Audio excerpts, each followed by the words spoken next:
Қарақалпақстаннан. Сол үшін де міне патыр пісіре жақпан Уфада. Біздерде патыр піседі. Келеді. Шөпте бебесінің уақытын шуны. Естественно, бұл керек. Сіз сөйлесіп қалмауыңыз керек, та ала?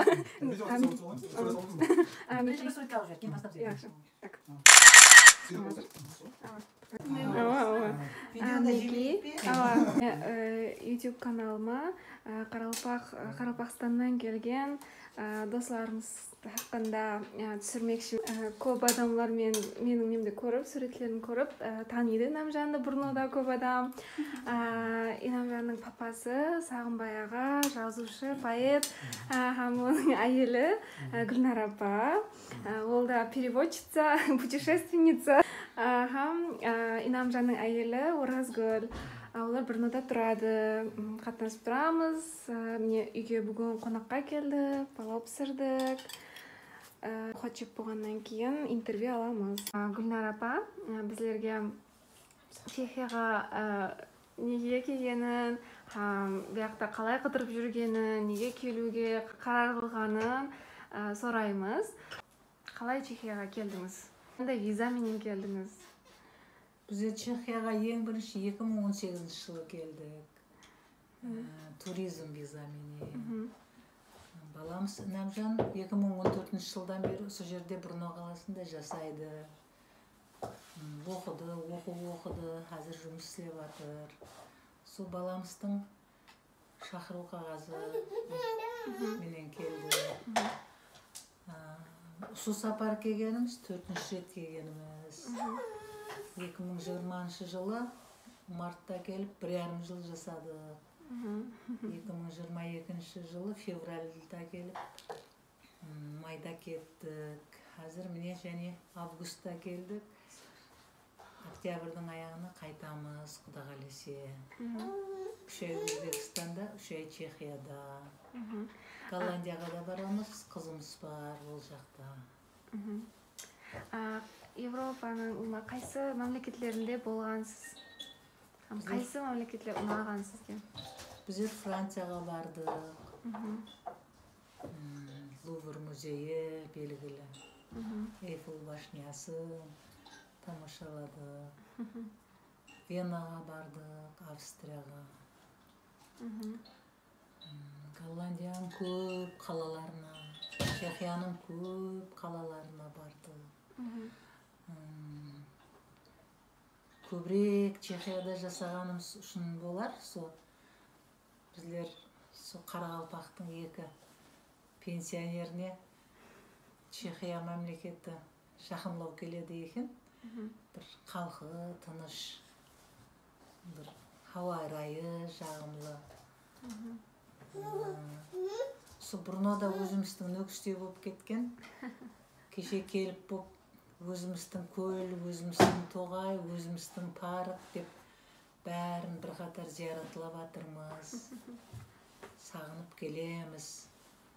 Жазушы жігітім былтыр 1,5 жылдың ішінде көп кітап жазды Брнода. Брно дәптері деген қосқылар кітабы шықты. Ішінде қосқылардың әммесі Чехияда жазылған қосқылар. Одан екеуміз көп темаларға сәуетлестік. Әдебият, мәдениет, Брно сәуетлері деген кітабымыз шықты.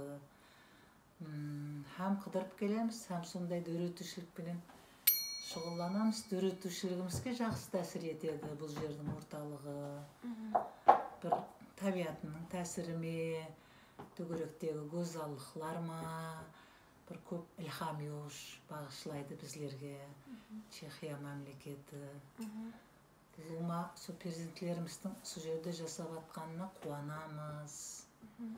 Бұлардың өзіне лайық дос-яранлары бар, орталығы бар, істеп жатқан жұмыслары бар. Соған көңіліміз толады, соған қуанамыз. Сондай балам, мінекей Брно себеп сілерменен танысып жатырмыз. Мінекей құрал, гөзал деп сораймыз бәрі балаларымыздан. Өзіміздің балалар болып қалдыңыз. Брно жақынластырды сіздерден. Соған қуанамыз. Бізге Чехияның Хамме қаласы да әсіресе бұрны жүдә һәм жағады, жүдә һәм ұнайды. Көп жақсы затларды үсірдегі мұна көліклердің, қалалық транспортлардың уақытында жүретұғын, расписанияменен. Сондай көп демалатұғын балалардың майданшалары, үлкен адамлардың демалатұғын спорт майданшалары.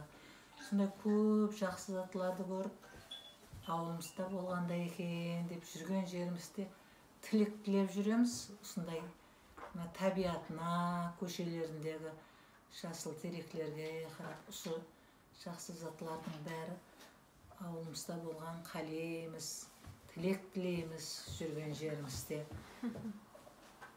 Қандай балам? Рахмет. Голландияның өмір қандай екен? Аңыздың өмірі онаяқта қандай? Енді оғыз мектебін Америкада оқыған қыз, бакалавр жөнелісін Кореяда оқыған қыз, Голландияға магистратураға Делфт университетіне кіріп, сол жерде жұмыс істеп қалды. Бір мекемеде кішігірім басылық.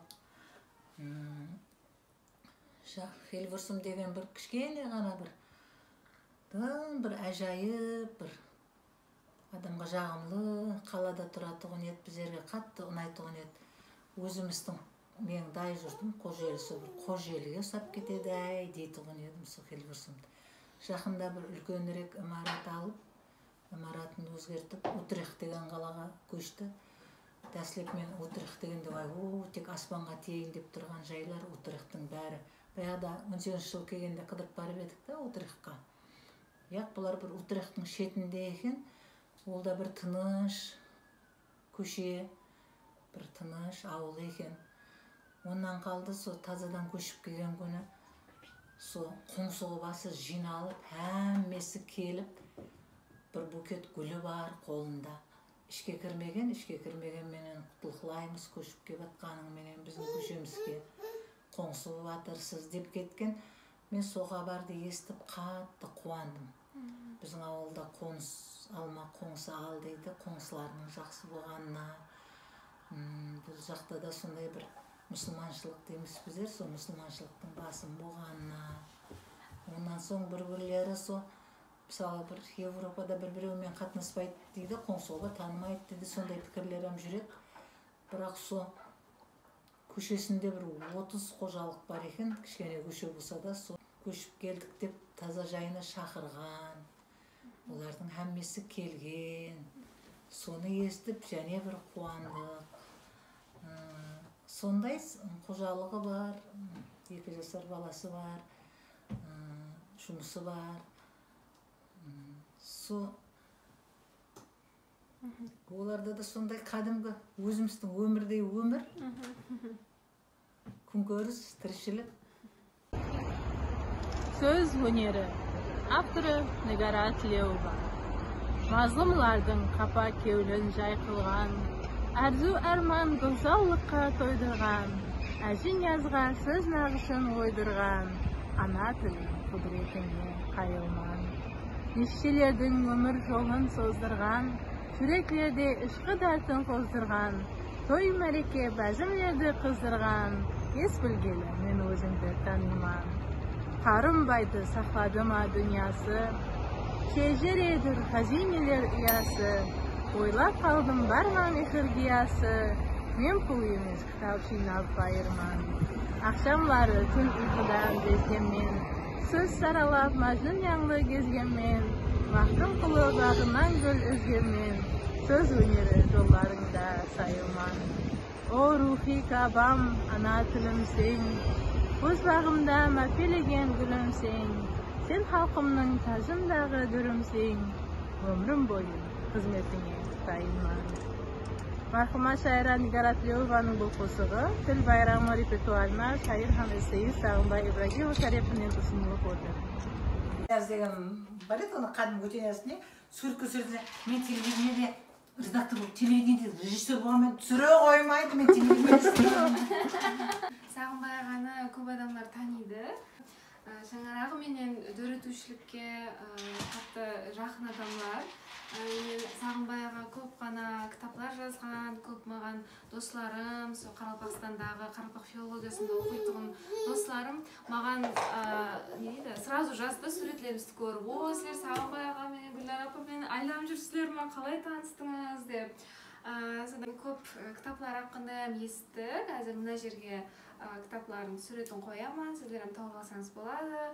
Комментарийға жазсаңыз, может мен сіздерге тауып жіберемін. Міне және мен естіген бір қызық уақиям, сол Гүлнар апа кішкене шахзаданы қарақалпақша тілге перевод қылған, кириллица, латиницада перевод қылған, бұяқтағы кішкене шахзаданы коллекция қылып тұрған адамға подарка қылған естім. Қазір үйретушілігі hakkında айтып бермекші, оларға Чехия қандай тәсір көрсеткені, олар қандай творчествосында қандай жетістіктерге еріскенін hakkında айтып бермекші. Помогаю дейді, я? Юху! Ama yine uzun seçme. Кеш, я сөйлемей, мен мақтамаймын мен. Мен кітабын айттым ғой, сен менің кітабымды айт. Айтса? Жақсы, бір ауыз Чехия қайтып. Саған қайт тәсір етті Чехия? Айт маған сен Үйретушілігіңіздегі жетістіктеріңіз hakkında аз ғана айтып берсеңіз. 1,5 жыл Чехияда жасап, сол Чехия халқының нанын жеп, тұзын ішіп, өзім бір миннеташылық білдіргім келді. Сөйтіп чех халық ертектерін Қарақалпақшаладым. Енді ол кітап болып шықты Қарақалпақстан баспасында.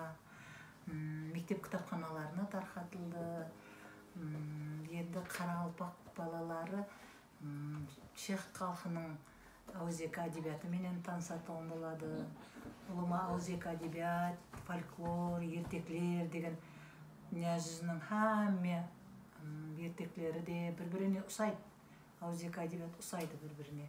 Тек бір қандай да қала, орталық, адам атлары, олардың кәсіплері hakkında бір өзгерістер болуы мүмкін.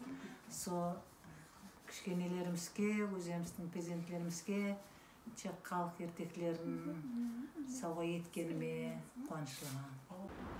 Мынандай жерге келдік. Біргелікте қазір сөйле демалып, сөйлесіп отырамыз. Үйдің қасындағы маленький такой парк. Сағынбай аға, мен тарихи кітапларыңызда бар екенлігін естідім. Солар hakkında азғантай мағлұмат берсеңіз.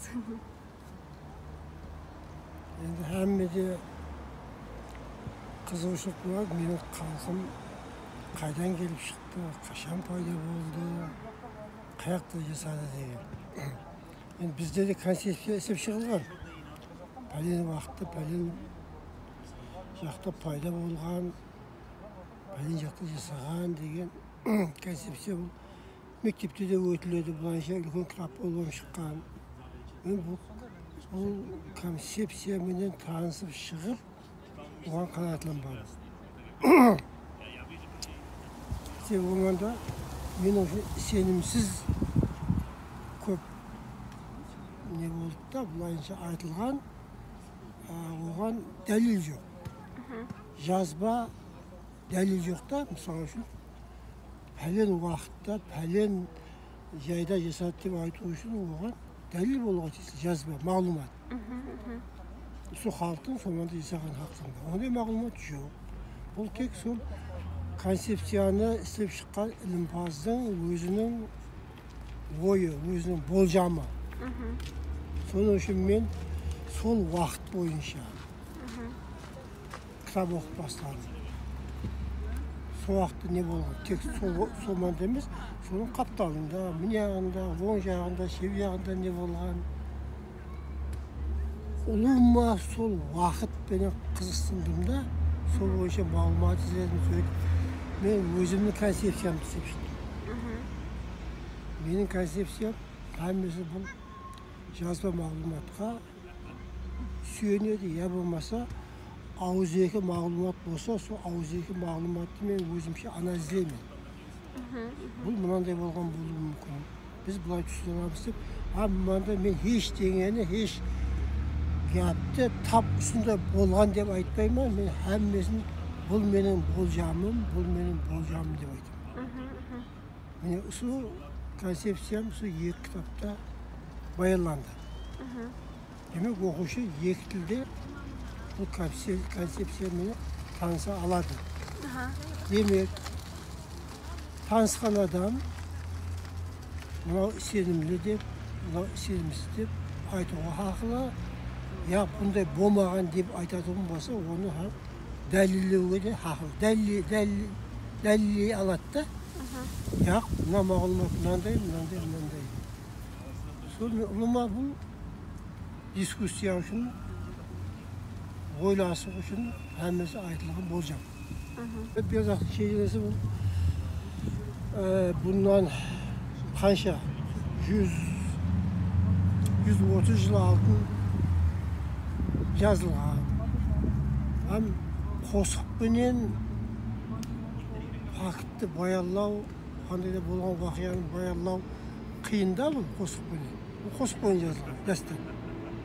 Қосықта мысалы үшін айта алмайсың, мына уақия пәленші жылы болды деп айта алмайсың. Ондай уақия жоқ та, ондай қосықта имканият жоқ.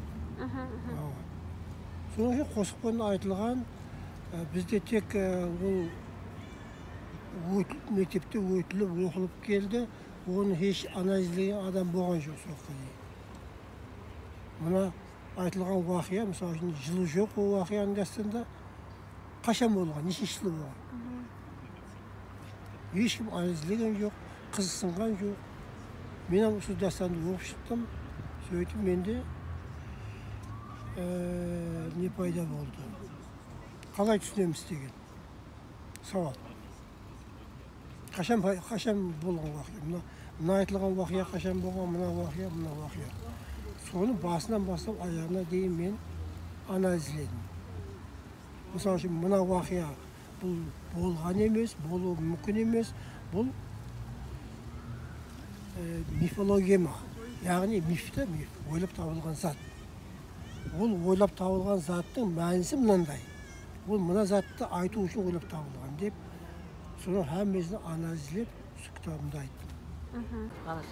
Мінекей, достарымызбенен демалып отырмыз, сәубеттесіп отырмыз, апамызбенен. Күнар апам маған тілек айтacak. Güzel балам, өзің проекттің мәнісін түсіндірдің біздерге. Біздер оған қатты қуанып отырмыз. Бір сыртта жүрген Қарақалпақ қызының нағыз халықшылдығын білдіріп жатырсың. Елге деген, ауылға деген, миллетіңе деген білдіріп жатқан әммесі жақсы нәрселерді, перзентлік вазипаларың, отан алдында, атан алдында, досеран алдында бізде қатты қуанып отырмыз. Осы басылап жатқан ісің сәтлі болғай, Лайым дүния жүзі Қарақалпақлары қоллап қуатлап, жақсы бір проектке, әмме естетіғын, әмме ізлеп көретіғын проектке айналғай. Саған сол әуметтілер тілейміз. Сол патриот, Қарақалпақтың бір патриот қызы деп тән алып отырмыз. Мінекей, әмме уақыт әумет яр болсын, денсаулық тілейміз, аманлық тілейміз, ошақ басың аман болсын. Бейбарысқан жігіт үлкен азамат жігіт болсын. Бейбарысқан бірге шыққанда басылаған проектім деп жүр. Әумет тілейміз балам. Рахмет. Айтқаныңыз келсін.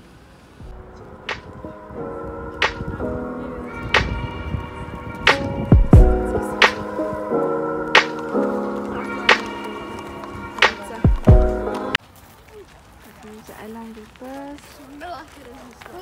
Мына бір жерде детский площадка, мына гриль қылатын жерлер бар. Ешкім үйіне шақырмайды. Әмме мынандай продуктілер алып шығады, ямасы магазиннен орталықта алып жинап. Сөйтіп, олар гриль қылып, сөйлесіп отырады, пиво ішіп. Бұл жерде мынандай бесплатно офат бар екен, веганский, чесноков, помазанка. Почему? Потому что это без мяса, без этого, без молока. Неде мне бипул болып, тарқатып жатыр, мынандай веганский қылып жемең, нелерді қинамаң, не дейді, хайуанаттарды қинамаң деп, сөйтіп сондай жерде охотаны алды. Неде мне кішкентай детский площадка.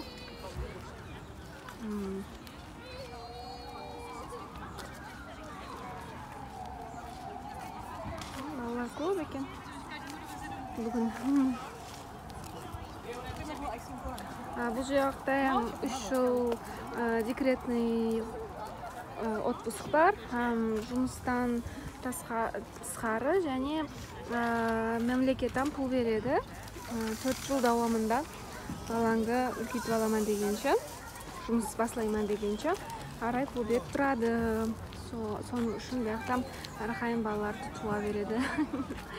Чехларым көп туады.